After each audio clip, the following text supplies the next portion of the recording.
Hello, I'm George and welcome to All Games Reviewed. Today I'm going to review every game in the Deus Ex series. For better or worse, every entry will be covered. Unfortunately, at the time of this review, the Deus Ex remaster is in a state of delay due to various concerns. I love Deus Ex, so I will most likely review the remaster when it drops, but I've wanted to do a series retrospective on all of the games in the series for a while, so hopefully it won't drop the week after this video and make me look like a buffoon. With all that said, grab any snack or drink of your choice and let's dive into the world of Deus Ex.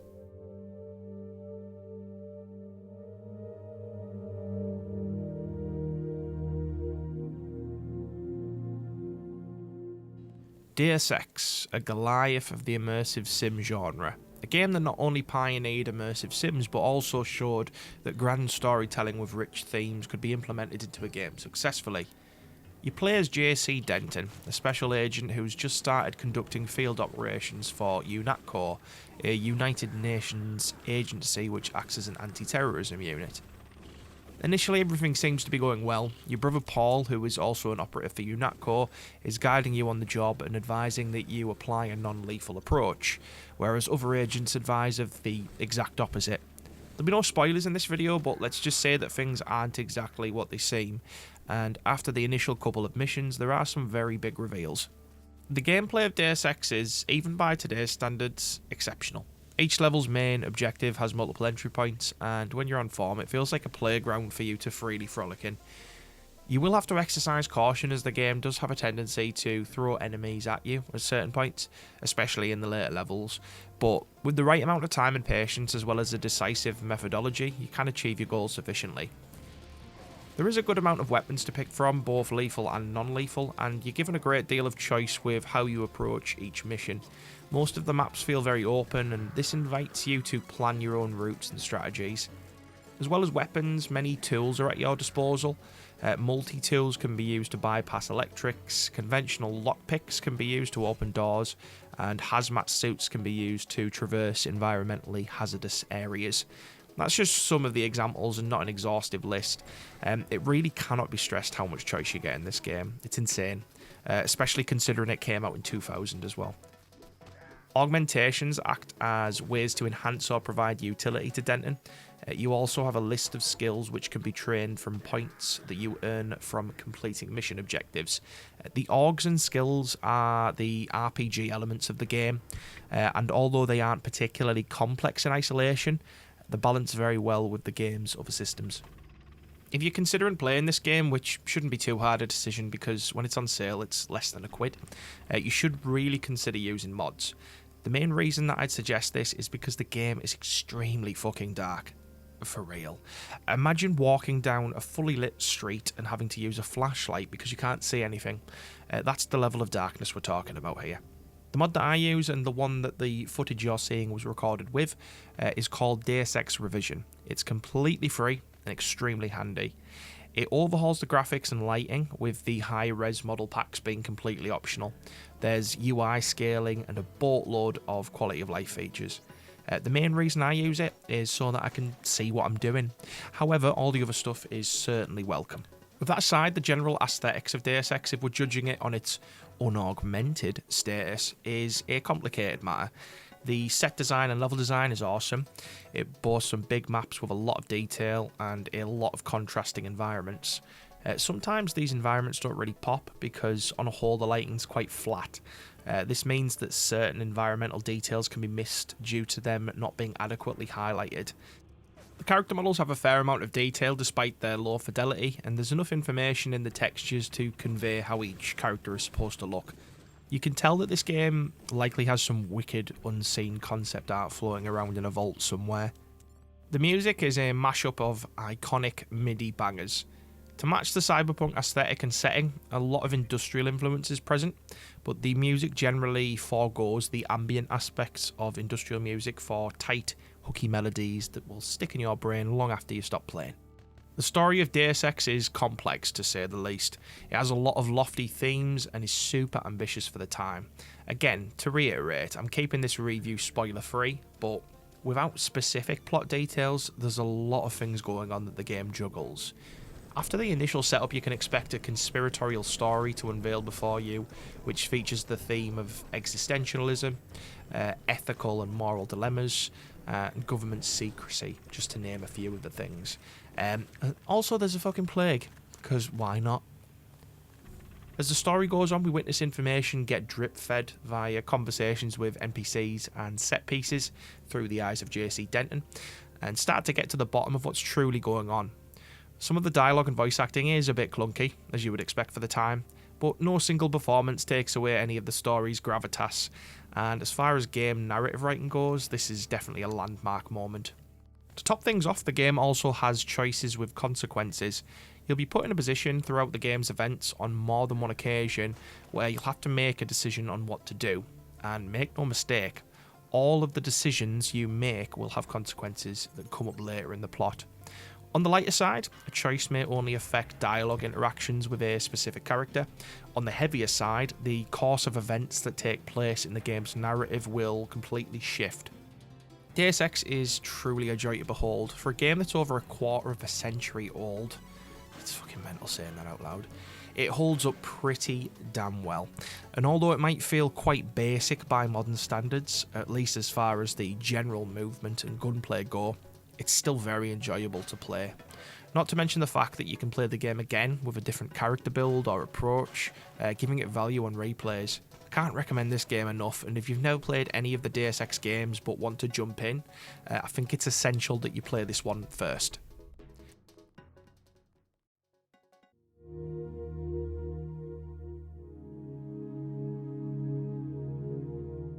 Deus Ex Invisible War is by no means a conventional sequel. Rather than doubling down on the exact formula of Deus Ex, Ion Storm opted for a game that retained a lot of the original elements but adapted them to a more streamlined approach. It tried to incorporate all of the plot threads of the first game, and this definitely helps with the freedom of choice which made Deus Ex so refreshing to begin with. In this entry of the series, you play as Alex D, a student at the Tarsus Academy. Initially, there isn't a great deal of information given to you about the academy or what its purpose is, but you soon find out that all of the students at the academy are not students and are in fact test subjects. To top it off, you and your peers are also being spied on by scientists.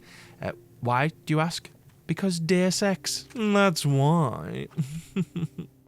So usually when I do a review, I wouldn't dedicate a full section to technical issues, but Invisible War is an exception to that rule because, oh my lord, it's an absolute nightmare to get up and running. Before I go into game-specific details, I'll highlight some of these issues because they may genuinely scare you off committing to playing the game. Getting Invisible War to run at a native resolution is a battle. The only way you can do it is by downloading a third-party mod called Deus Ex 2 Visible Upgrade. This, in and of itself, is not an issue. Sometimes if you're playing an old game, you need a bit of third-party support to get it going, but the chances that you'll install the mod and successfully launch the game without it crashing at every loading screen is slim to none. Not only do you have to get the Visible Upgrade mod, but you also have to get a supplementary program that causes the game to render in DirectX. Even after this, I had problems. After manipulating the amount of CPU threads that the game used and changing various settings on the Visible Upgrade mod's graphical tweaker, I was finally able to get the game running, but it took a while. Once it's running, you'll have to get used to very long loading screens, and no, your hardware doesn't come into this.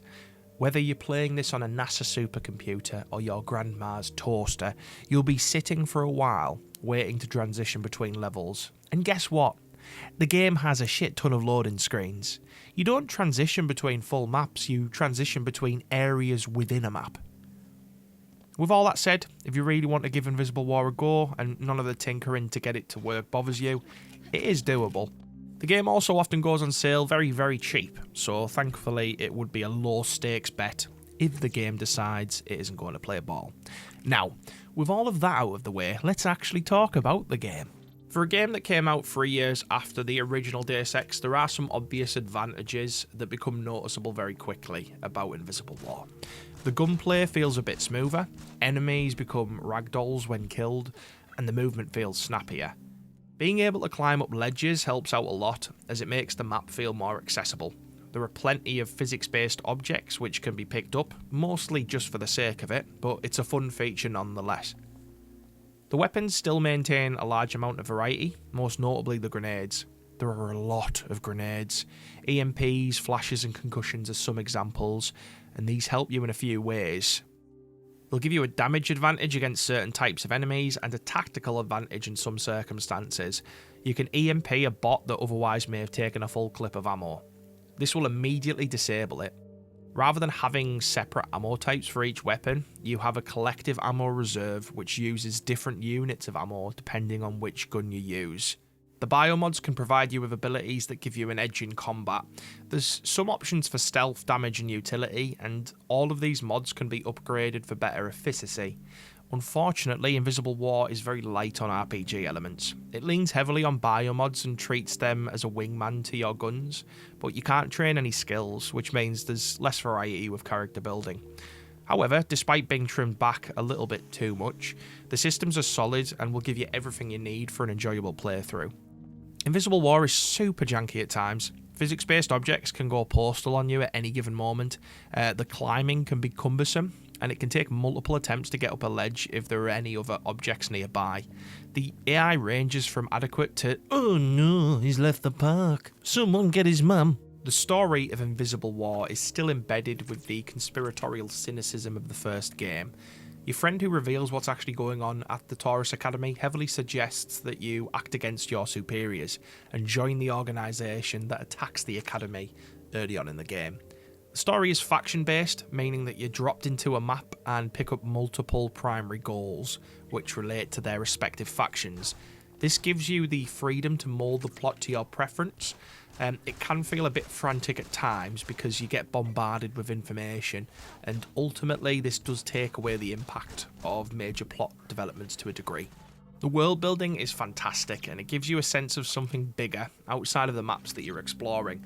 There's plenty of data cubes which provide context to situational events as well as things that have happened in the Deus Ex world which aren't at the centre of focus in the game's plot.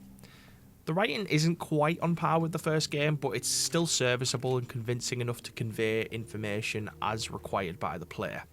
The voice acting can be a little bit shaky and stiff, and some of the voice actors have a tendency to rush lines, but it's good enough to keep you immersed.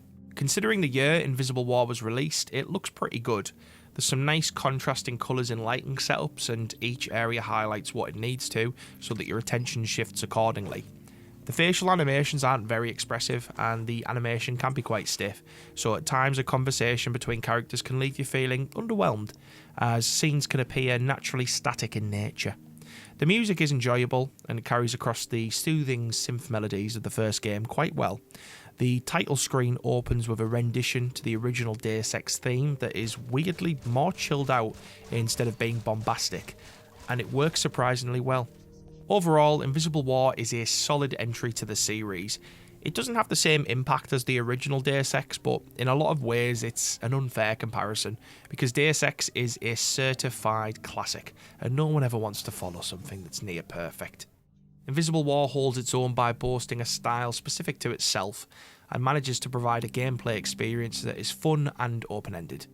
It has its fair share of issues, mostly technical as we've covered, but if you want to play a game in the Deus Ex universe that feels like a slightly more modern take on the original, with open-ended, objective-based gameplay, this is definitely worth a go.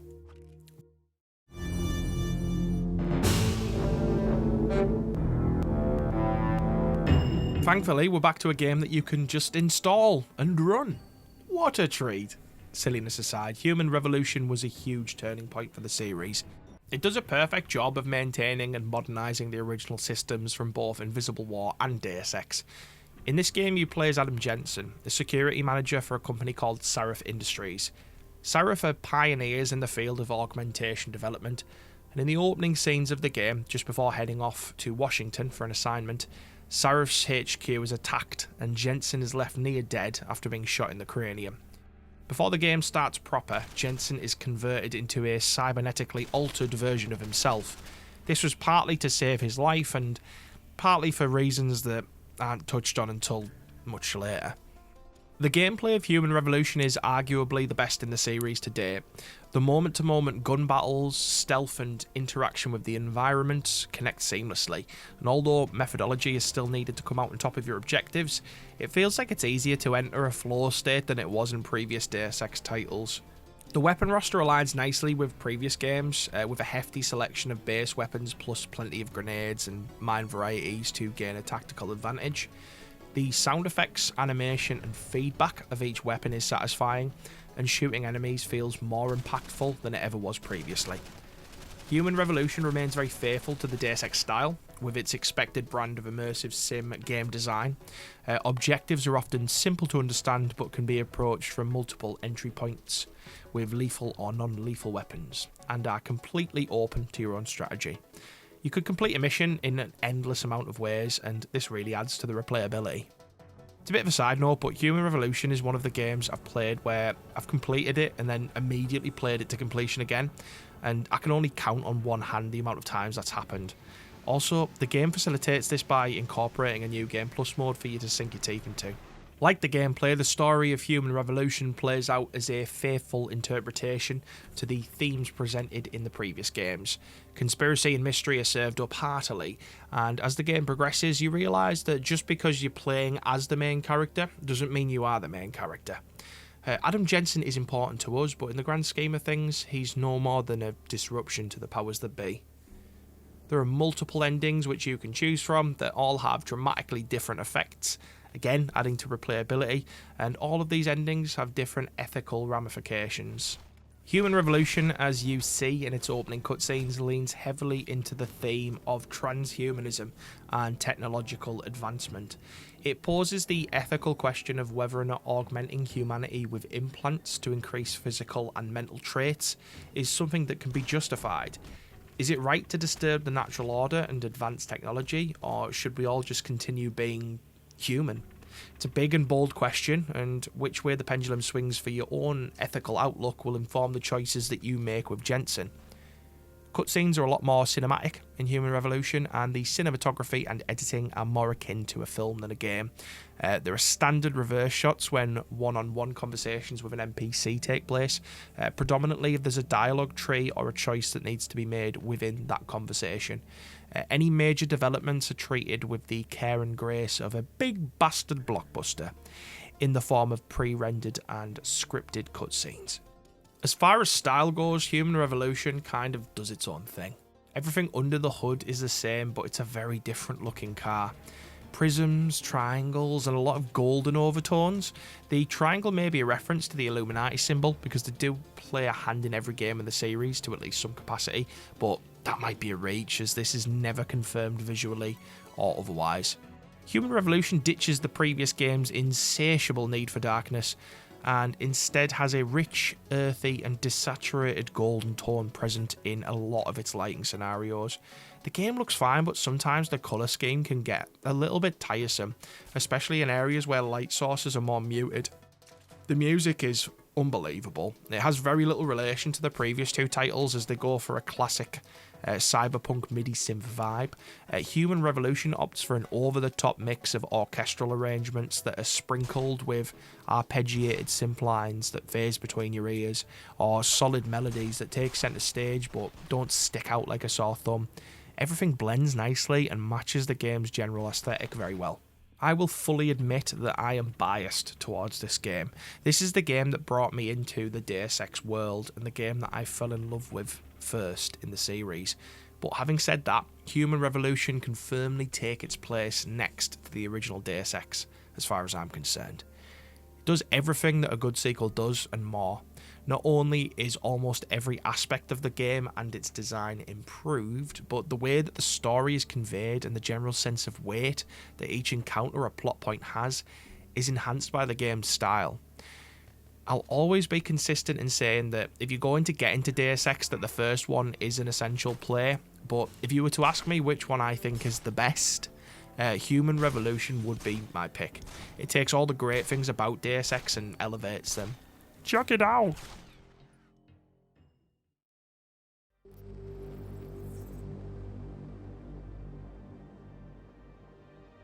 Deus Ex The Fall is a spin-off of the main series developed by Enfusion Interactive. It was originally developed for iOS and Android and later ported to PC. As you can imagine, this already puts it at a major disadvantage against the other games in the series as there are technical limitations at play. The game follows the story of Saxon, a British-born mercenary with a conscience. The Fall details his experience working for the Tyrants and how he ultimately left them behind. In between the flashback segments, the story cuts to the present in Panama, where he and Kelso, a woman who previously worked for the federal government, are experiencing extreme withdrawal symptoms due to a shortage of neuropozyne. There's no neuropozyne. There isn't a single drop anywhere. The gameplay of The Fall is basically a watered-down version of Human Revolution. There's no jumping or climbing. Level design is basic and lacks dimension, and the gunplay feels much, much less satisfying. The enemy AI plays out the same in more or less every encounter. Enemies will take cover initially, then after a little while will mercilessly charge at you while emptying their clips. If you leave cover, you can be very easily overwhelmed, as sometimes enemies will cluster together and decimate you. However, as long as you use a good amount of cover, you'll often come out on top of each combat encounter. The skill tree for augmentations is closely mimicking Human Revolution with the exception of how praxis points are acquired. Praxis points can be bought in an in-game store along with ammunition, utility items and upgrades. This system kind of takes the fun of exploration away, as you know that after you've hoarded a certain amount of credits you can just buy whatever you need. The general experience of each mission is flat and lacks gratification. Combat isn't very enjoyable due to a noticeable regression in the feedback that you get from firing weapons, the brain-dead enemies and the limited amount of tactical options. The Fall is functional, there are no extreme game-breaking glitches, but fundamentally it's flawed because, for all intents and purposes, it exists only as a heavily downgraded version of Human Revolution. It doesn't have any intuitive or explorative ideas of its own. To the Fall's credit, it does try to create a story of its own, and the dev team worked closely with Eidos Montreal to make sure that there were no clashes with the events of the main series. This is respectable, as the easy thing to do would have been to make a game that was just a selection of side missions that feature Adam Jensen. Unfortunately, their efforts fall short for a few reasons. Firstly, the writing just isn't as compelling or engaging as the other entries in the series. Secondly, the game is very short, which means that the time needed to tell a meaningful story just isn't there. You can tell a story in a short amount of time, and there are plenty of games that show this to be possible, but Deus Ex has a very dense lore, and each game generally covers a lot of themes, not to mention the fact that there is a pre-existing timeline of events that inform everything in the game's world. Making a story of the usual series standard within the confines of a short mobile game was a tall order, and one that not many, if any, could deliver on. To round it off, The Fall was intended to be episodic, with the initial stages of the game being the first episode, but one can only assume that due to poor sales and critical response, the game did not get any updates or new content, meaning that the story is incomplete. It's very hard to give a game's story its roses if you don't know where the fuck it was going, and for that matter, never will. A lot of the aesthetic standards mirror the gameplay in terms of quality. Textures and models look notably simpler, and this will no doubt be due to the technical limitations of the original platform.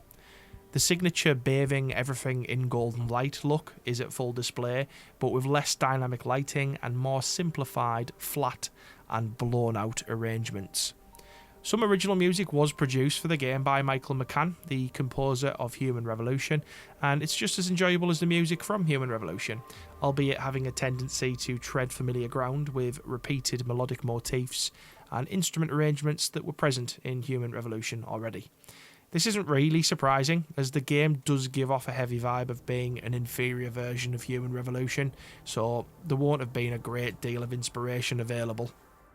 The Fall manages to achieve its own prophecy by living up to its title. It is indeed a fall in quality, a fall in enjoyment, and ultimately a fall for the series. I've said it before and I'll say it again, but mobile games should not be ported to another system unless they are brought up to the standard tailored to that system. The game feels like a mobile game that's been ported to PC because that's what it is. The Fall is a simplified version of Human Revolution which lacks its character, originality and enjoyment. It isn't worth any of your time, and the only person I'd recommend it to is a hardcore Deus Ex fan who's read Icarus Effect, the Deus Ex novel that this game takes its main character from. Even then, it would be a hard sell, because as a standalone game, the Fall just isn't good enough.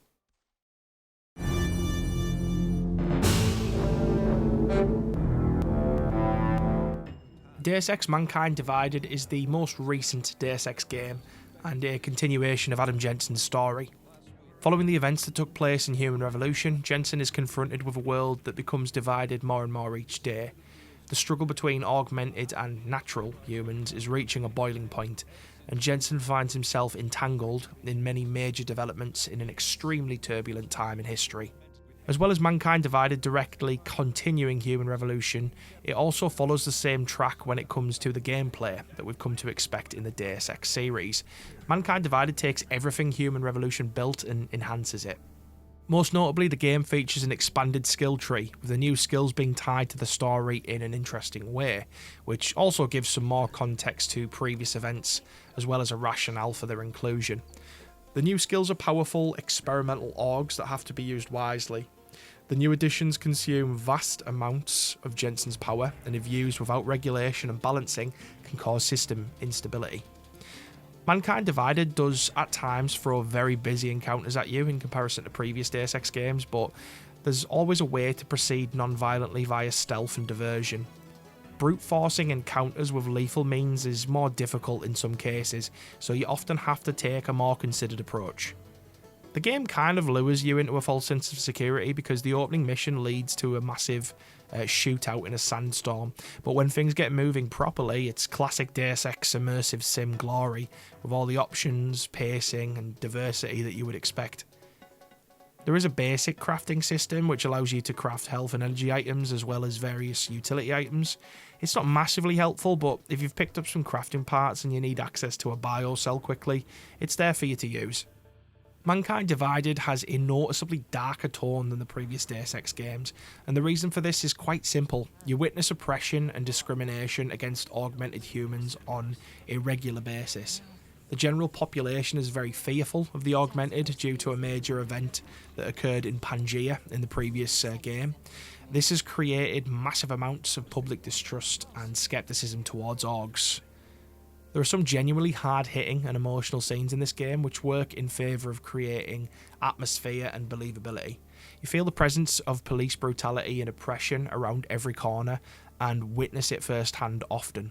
When the augmented aren't being trampled on by the police, terrorist attacks by the ARC, the Augmented Rights Coalition, wreak havoc in public areas. Jensen no longer works for Sarif and instead works for an anti-terrorism squad called Task Force 29 under the leadership of Jim Miller. The game follows a similar pattern to the previous Deus Ex games, whereby your player character works for some kind of government agency and takes part in various missions sequentially. Mankind Divided takes the cinematic influences of Human Revolution and dials them up substantially. Not only are the pre-rendered cutscenes a lot more stylistically rich, but the in-engine set pieces and on-rails sections are a lot more captivating. Thankfully, the game deviates from saturating every scene in a golden tinge and has a more varied colour palette. The streets of Prague look muted and sterile, and this helps make the location feel noticeably different to the brightly lit streets of Detroit. Mankind Divided is a great entry to the series, and it has a lot of strengths. If you played Human Revolution and Mankind Divided back to back, it would be a very satisfying experience, but you may notice that Mankind Divided feels a bit truncated. It would have been nice to get some extra missions and content in there, but ultimately the story still feels evenly paced. Although this would be a really good entry point to the series due to it feeling like the more sleek and modern Deus Ex game by a fair amount, you would still need to play Human Revolution first, as the stories of both are heavily interlinked, so kicking off with Mankind Divided might be a tad bit confusing.